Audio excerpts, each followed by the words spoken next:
saya teruskan. Dalam perencanaan Allah yang menyelamatkan itu, karena manusia sudah jatuh dalam dosa, lalu firman itu mengambil posisi menjadi manusia.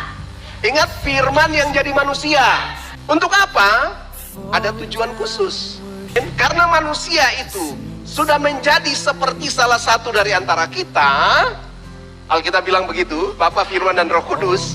Makanya salah satu dari antara kita harus pergi jadi manusia. Supaya apa? Mengembalikan lagi manusia itu pada rancangannya yang semula. Saudara harus pahami ini. Waktu Yesus datang, itu firman yang menjadi manusia. Untuk apa? Untuk menciptakan suatu spesies manusia baru yang namanya generasi Kristus itu. Amin. Gen K. Saudara dengar ini. Waktu Yesus hidup di bumi, dia menjadi manusia. Dia melepaskan atributnya sebagai Allah, lalu dia menjadi manusia. Selama dia hidup di bumi, dia menggunakan manusia yang 100%. Sekalipun dia juga adalah Allah 100%. Tetapi selama dia di bumi menjadi manusia, dia tidak mengenakan kealahan yang 100% itu. Dia melakukan manusia yang 100%. Kalau dia jadi manusia 100%, maka manusia sama dengan saudara dan saya. Manusia itu punya roh, punya jiwa, dan punya tubuh. Firman menjadi manusia, maka firman itu punya roh, firman itu punya jiwa, dan firman itu punya tubuh. Oke, karena dia menjadi manusia, makanya dia disebut dengan Yesus. Namanya Yesus. Tahu ya? Dia masih namanya Yesus atau Immanuel. Dia disebut Kristus ketika dia sudah diurapi. Dia diurapi itu waktu dia naik di surga. Dia menerima Roh Kudus. Waktu Yesus menerima Roh Kudus di surga, maka gerejanya di bumi juga menerima pencurahan Roh Kudus. Itu ada ayatnya. Selama Yesus hidup di dunia, Yesus bisa melakukan segala sesuatu karena dia punya kehendak, dia punya pikiran, kan? Dia punya perasaan. Tapi supaya dia bisa melakukan seluruh kehendak Bapa, dia tidak mengenakan kehendaknya.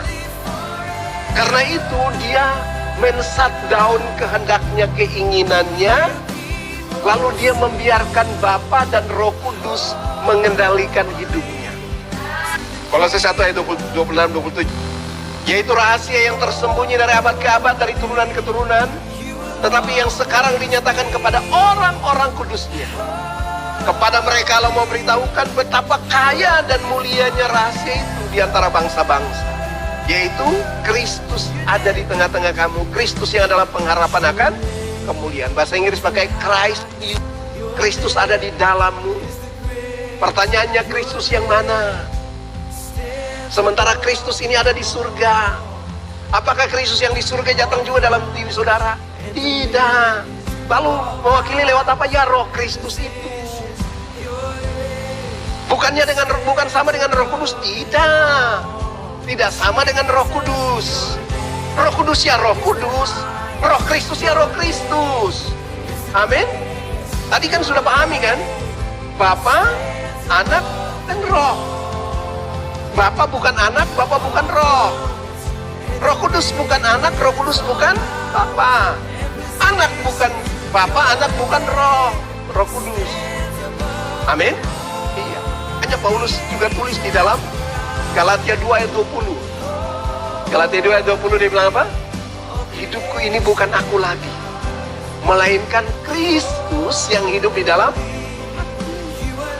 Kristus yang mana? Bukan Kristus yang di surga. Kristus secara fisik ada di surga. Amin. Iya. Tetapi dia, sebelum dia meninggalkan mereka, Yohanes 20 ayat 22, Yesus menghembusi mereka dan berkata, "Terimalah Roh Kudus."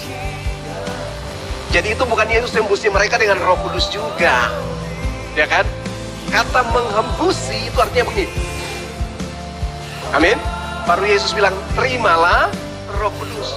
Bukan Alkitab menulis dia menghembusi mereka dengan Roh Kudus. Kalau menghembusi mereka dengan Roh Kudus, baru itu yang dihembusi dengan Roh Kudus. Bagaimana Yesus mau menghembusi dengan Roh Kudus? Waktu Yesus mati, Roh Kudus tinggalkan Yesus. Memang Roh Kudus yang turun ke dunia orang mati untuk membangkitkan Yesus. Amin. Tapi setelah Yesus bangkit, Roh Kudus kembali pada Bapa. Artinya ada di surga bersama-sama dengan Bapa. Amin. Lihat, nanti Yesus naik ke surga, baru Yesus menerima Roh Kudus lagi. Lihat, Kisah Para Rasul 2 ayat 36. Jadi seluruh kaum Israel harus tahu dengan pasti bahwa Allah telah membuat Yesus yang kamu salibkan itu menjadi Tuhan dan Kristus. Kapan dia menjadi Tuhan dan Kristus? Waktu dia setelah disalibkan, mati dan bangkit. Setelah dia naik ke surga, baru kemudian Allah membuat dia menjadi Tuhan dan Kristus. Kristus artinya apa? Yang diurapi. Lanjut ayat 30. Ayat 33 dulu. 33. Oke, saudara perhatikan ayat itu. Dan sesudah ia ditinggikan oleh tangan Allah. Dia ditinggikan oleh tangan Allah di mana? Di surga. Diangkat baru dan menerima Roh Kudus. Jadi Yesus menerima Roh Kudus di mana? Di surga. Yesus juga terima Roh Kudus. Amin. Yang dijanjikan itu, maka dicurahkan apa yang kamu lihat dan kamu dengar itu.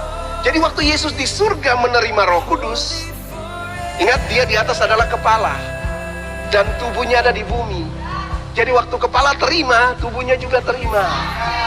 Amin. Nah, bagaimana Yesus nembusi mereka dengan Roh Kudus? Sementara Kisah Para Rasul pasal 20, pasal 2 ayat 33 baru Yesus terima Roh Kudus di sana. Amin. Jadi jelas ya, bukan Yesus yang hembusi mereka dengan Roh Kudus. Dia hembusi mereka dengan apa? Dengan Rohnya sendiri. Sama seperti Bapa, Allah menciptakan manusia. Kejadian pasal 2 ayat 7. Allah mengembusi mereka